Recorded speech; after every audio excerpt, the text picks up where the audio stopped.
Modern cities look like permanent monuments, but they're actually high-tension machines requiring massive energy and constant human labor to hold back the natural world. Imagine every human on Earth simply disappears in an instant. The perpetual pause button we've forced onto nature has just been released. This image of Shibuya Crossing shows what day one looks like. The screens are still flashing, and traffic lights still command pedestrians to walk, but the millions of people who normally navigate this space are entirely gone. Our automated systems keep the grid humming and the streets illuminated, performing their routines for an audience of absolutely no one. But without human supervisors at the wheel, things break down rapidly. Within a single week, the majority of hydroelectric and nuclear power plants trip routine safety breakers. With no one there to reset them, the sprawling plants shut down. These towering cities exist in a state of suspended decay, maintained only by a constant input of human energy. Once that energy is cut, the fragility of the entire system becomes the new reality. As the primary grid dies, backup diesel generators in hospitals and critical facilities kick on.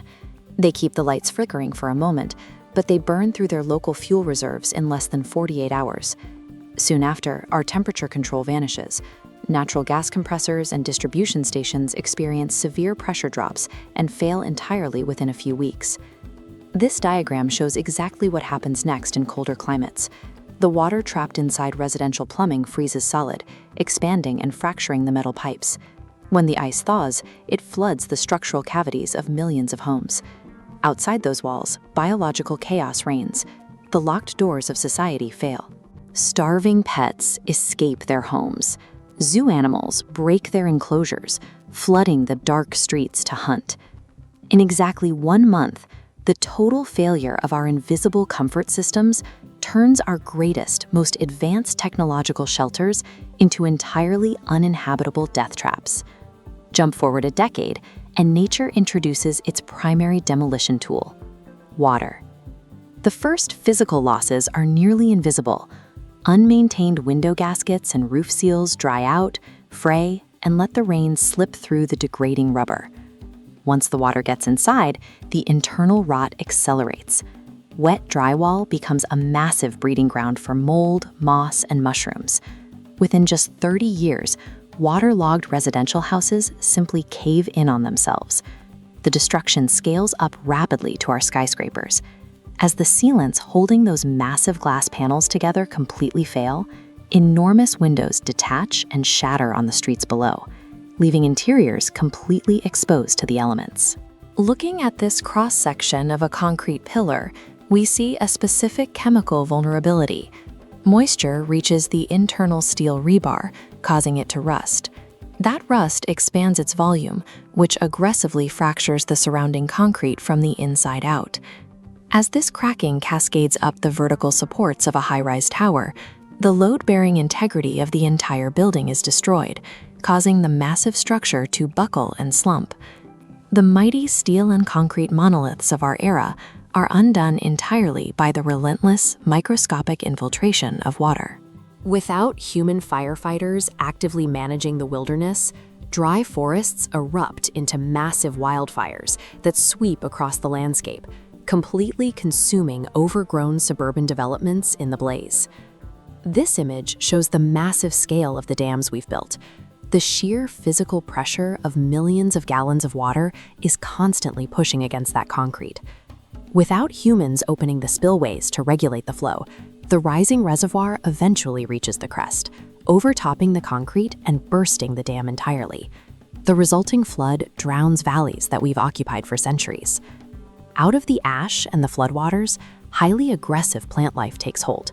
Dense root systems force their way deep into the fractured city streets, tearing the remaining structures apart in their search for nutrients. Out over the water, unpainted suspension bridges rust rapidly. Their massive swaying cables eventually snap, sending the crumbling roadways tumbling directly into the sea. Through the compounding failures of our critical infrastructure, raw forces like fire, uncontrollable floodwaters, and aggressive botany completely overrun our entire urban footprint within a single century. Fast forward 1,000 years, and the modern glass and steel skyline has completely collapsed. Every major city has been reduced to elevated mounds of rusted rubble. Looking at this photo of the Pantheon, we see a counterintuitive survivor. Buildings constructed the old way, using pure stone and solid masonry, outlast our modern achievements because they don't rely on internal tension or rusting steel. Yet even the greatest ancient engineering has a time limit. Without human hands perpetually patching the cracks, self-healing Roman concrete will eventually sag, fracture, and crumble after a few millennia. This image of the Tikal pyramids illustrates the 10,000-year mark perfectly. The few ancient structures that do survive are entirely swallowed by the landscape, as dirt and dense forest bury them alive. The most primitive masonry outlasts the most advanced high-tech structures. Our earliest achievements endure the longest. By the 100,000-year mark, chemical erosion has completed its work. Steel has returned to iron oxide, concrete has crumbled back into sand, and soil has covered the foundations. Standing where Tokyo or Mexico City once stood, you would see nothing but pristine, recovered wilderness. Our true legacy on the surface is biological. Formerly endangered species thrive in huge numbers across the globe. As seen in this image of a dingo, the descendants of our domestic dogs now hunt in wild packs, completely adapted to the natural world. Over millions of years, the Earth's crust never stops moving.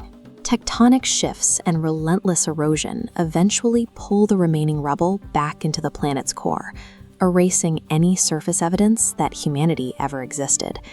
The only true, lasting legacy we will leave behind for whatever intelligent species rises next will be found buried hundreds of meters underground.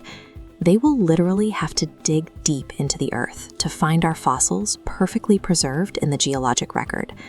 Modern cities create an illusion of permanence, but in the vast, churning timeline of Earth, human infrastructure is a fleeting moment, destined to be swallowed by the planet's natural cycles.